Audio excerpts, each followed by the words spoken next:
ಹಿಮಾಚಲ ಪ್ರದೇಶದಲ್ಲೂ ಅಷ್ಟೇ ಮಳೆಯಿಂದ ಸಾಕಷ್ಟು ಅನಾಹುತಗಳಾಗಿದೆ.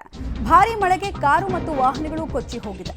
ಕುಲು ಜಿಲ್ಲೆಯ ಜಗತ್ ಖಾನಾದಲ್ಲಿ ಮೇಘಸ್ಫೋಟ ಆಗಿದೆ. ಸುಮಾರು 15 ವಾಹನಗಳು ಸಟ್ಲೆಜ್ ನದಿಯ ಪಾಲಾಗಿದೆ. ಕುಲು ಜಿಲ್ಲೆಯಲ್ಲಿ ಮಳೆಯಿಂದ ಭೂಕುಸಿತ ಕೂಡ ಉಂಟಾಗಿದೆ. ಕುಲು ಮನಾಲಿ ಹಿಮಾಚಲ ಪ್ರದೇಶದ ಪ್ರಮುಖ ಪ್ರವಾಸಿ ತಾಣಗಳು. ಇಲ್ಲಿ ಮೇಘಸ್ಫೋಟ ಆಗಿರೋದು ಇದ್ದಕ್ಕಿದ್ದ ಹಾಗೆ ಮೋಡದ ವಾತಾವರಣ ಸೃಷ್ಟಿಯಾಗಿ ಒಂದೇ ಸಮನೆ ವಿಪರೀತವಾಗಿ ಆ ಪ್ರದೇಶದ ಸಾಮರ್ಥ್ಯಕ್ಕಿಂತ ವಿಪರೀತವಾಗಿ ಮಳೆ ಬಂದರೆ ಅದನ್ನು ಮೇಘಸ್ಫೋಟ ಅಂತೀವಿ. ಸೊ ಮೇಘಸ್ಫೋಟದ ತೀವ್ರತೆಗೆ ರಸ್ತೆಗಳು ಕೊಚ್ಚಿಕೊಂಡು ಹೋಗಿದೆ, ವಾಹನಗಳು ಮುಳುಗಡೆ ಆಗಿದೆ, ನದಿ ಪಾಲಾಗಿದೆ ಅನ್ನೋದು ಗೊತ್ತಾಗ್ತಾ ಇದೆ. ಯಾರಿಗಾದ್ರೂ ಪ್ರಾಣಹಾನಿ ಆಯ್ತಾ ಅನ್ನೋದ್ರ ಬಗ್ಗೆ ಇನ್ನೂ ಮಾಹಿತಿ ಇಲ್ಲ. ಬಟ್ ಪ್ರಕೃತಿಯ ಮುನಿಸು ಭೀಕರತೆ, ಒಂದೊಂದು ದೃಶ್ಯ ಕೂಡ ಭೀಕರವಾಗಿದೆ.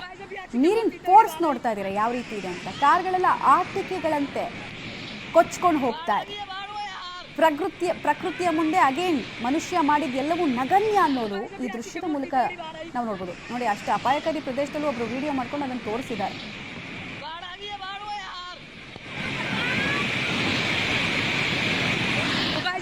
मोटी तगड़ी बाढ़ आई,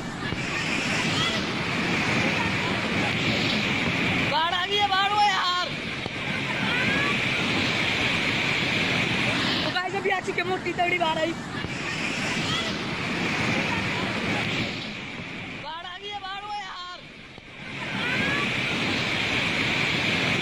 तो गाइस अभी आ चुकी है मोटी तगड़ी बाढ़ आई,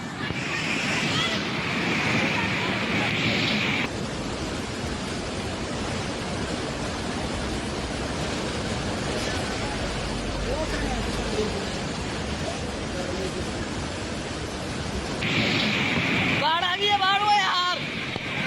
15 ವಾಹನಗಳು ಈ ರೀತಿ ನದಿ ನೀರಿನಲ್ಲಿ ಕೊಚ್ಚಿ ಹೋಗಿರೋದು ಕಂಡು ಬರ್ತಾ ಇದೆ. ಇನ್ನೂ 4-5 ವಿಜುವಲ್ಸ್ ಕೂಡ ನಮಗೆ ಸಿಗ್ತಾ ಇದೆ. ಒಂದು ಇಡೀ ಮಳೆಯಿಂದ ಆದಂತಹ ಹಾನಿಗೆ ಸಂಬಂಧಪಟ್ಟಂತೆ ಗ್ರಾಮಗಳಿರ್ಬೋದು, ನದಿ ತೀರದ ಹೋಟೆಲ್, ವಿಲ್ಲಾ, ಇಲ್ಲೆಲ್ಲವೂ ಕೂಡ ಹಾನಿಗಳಾಗಿದೆ.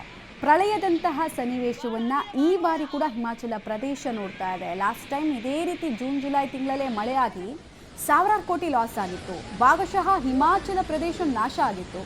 ಈಗಲೂ ಪ್ರಳಯದಂತಹ ಮಳೆ, ಮೇಘಸ್ಫೋಟದ ಕಾರಣಕ್ಕೆ ಅಪಾರ ಪ್ರಮಾಣದ ಹಾನಿಯಂತೂ ಆಗ್ತಾ ಇದೆ. ಒಂದೊಂದು ದೃಶ್ಯ ಕೂಡ ಪ್ರಕೃತಿ ಮುನಿಸಿನ ಭೀಕರತೆಯನ್ನು ತೋರಿಸ್ತಾ ಇದೆ.